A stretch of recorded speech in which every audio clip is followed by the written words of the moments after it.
क्या यूक्रेन ने खुद जंग शुरू की? ट्रंप ने ज़ेलेंस्की पर फोड़ा ठीकरा। अमेरिका और रूस की सीक्रेट मीटिंग, यूक्रेन गायब। क्या अमेरिका अब यूक्रेन का साथ छोड़ रहा है? अमेरिकी राष्ट्रपति डोनाल्ड ट्रंप का एक नया बयान आया है और इसने इंटरनेशनल पॉलिटिक्स में भूचाल ला दिया है। ट्रंप ने सीधे तौर पर कहा कि यूक्रेन को यह जंग कभी शुरू ही नहीं करनी चाहिए थी। मतलब अमेरिका के प्रेसिडेंट ही अब यूक्रेन को इस जंग के लिए जिम्मेदार ठहरा रहे हैं। लेकिन ठहरिए, सिर्फ इतना ही नहीं, अमेरिका और रूस के बड़े बड़े अफसर सऊदी अरब में सीक्रेट मीटिंग करते हैं और उस मीटिंग में यूक्रेन को बुलाया ही नहीं गया। तो क्या अब अमेरिका और रूस मिलकर कोई सीक्रेट डील करने वाले हैं? क्या यूक्रेन को धक्का मारकर बाहर किया जा रहा है? आज हम आपको इस पूरी कहानी की हर परत खोलकर समझाने वाले हैं। ट्रंप ने ऐसा बयान क्यों दिया? अमेरिका और रूस क्या खिचड़ी पका रहे हैं? और क्या यूक्रेन को अब अकेला छोड़ दिया जाएगा? वीडियो को ध्यान से देखिए, क्योंकि ये सिर्फ ट्रंप के एक बयान की बात नहीं है, ये पूरी दुनिया की राजनीति बदलने वाला मुद्दा है। अब पहले बात करते हैं कि ट्रंप ने आखिर कहा क्या। फ्लोरिडा के मार-ए-लागो में एक प्रेस कॉन्फ्रेंस के दौरान ट्रंप ने कहा, यूक्रेन को इसे कभी शुरू ही नहीं करना चाहिए था। तुम लोग 3 साल से इसमें हो, तुम्हें इसे खत्म करना चाहिए था। तुम कोई डील कर सकते थे, मैं होता तो यूक्रेन के लिए डील कर सकता था। अब इस स्टेटमेंट को ध्यान से समझिए। ट्रंप साफ साफ कह रहे हैं कि यूक्रेन खुद ही इस जंग के लिए जिम्मेदार है।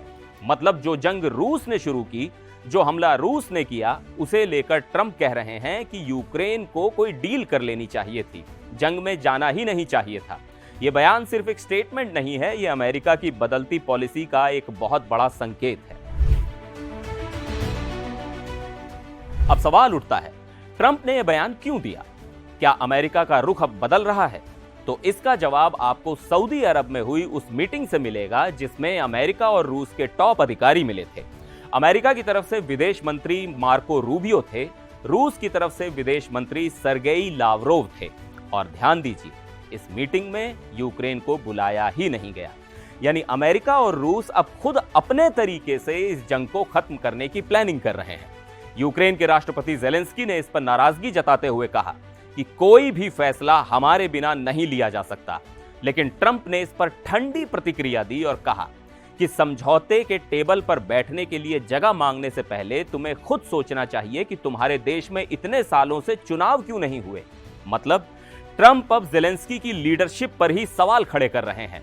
ट्रंप ने यह भी दावा किया कि यूक्रेन में ज़ेलेंस्की की पॉपुलैरिटी सिर्फ 4% रह गई है। हालांकि दिसंबर में हुए एक सर्वे के मुताबिक 52% लोग अब भी ज़ेलेंस्की पर भरोसा करते हैं।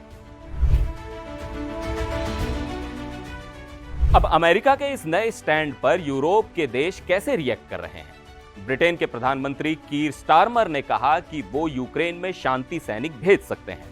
फ्रांस के राष्ट्रपति इमैनुअल मैक्रों ने कहा कि वो कुछ सीमित सैनिक भेजने पर विचार कर सकते हैं। जर्मन चांसलर ओलाफ शोल्ज ने इस पूरे मुद्दे को अनुचित करार दिया। तो वहीं पोलैंड के प्रधानमंत्री डोनाल्ड टस्क ने भी यूक्रेन में सैनिक भेजने से मना कर दिया। मतलब यूरोप खुद भी इस मुद्दे पर बंट चुका है। अब बड़ा सवाल यह है कि अगर अमेरिका पीछे हट गया तो क्या यूरोप अकेले यूक्रेन का साथ दे पाएगा? ट्रंप के इस बयान का एक और पहलू है। क्या अमेरिका अब इस जंग से हाथ खींचने वाला है? ट्रंप ने कहा, अगर यूरोप के देश शांति सैनिक भेजना चाहते हैं तो भेजें, लेकिन अमेरिका इसमें शामिल नहीं होगा। इस बयान से यह साफ हो जाता है कि अमेरिका अब खुद इस जंग में ज्यादा उलझना नहीं चाहता। अब ऐसे में सवाल उठता है कि क्या ट्रंप वाकई रूस के साथ कोई सीक्रेट डील करने वाले हैं? क्या अमेरिका अब यूरोप को उसके हाल पर छोड़ देगा?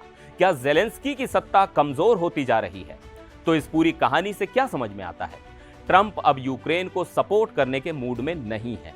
अमेरिका और रूस की बातचीत में यूक्रेन को जगह नहीं दी गई। यूरोप खुद कंफ्यूज है कि वो अब आगे क्या करे। तो क्या ट्रंप के इस बयान के बाद यूक्रेन का भविष्य खतरे में है? आपको क्या लगता है? क्या अमेरिका पूरी तरह से यूक्रेन को अकेला छोड़ देगा?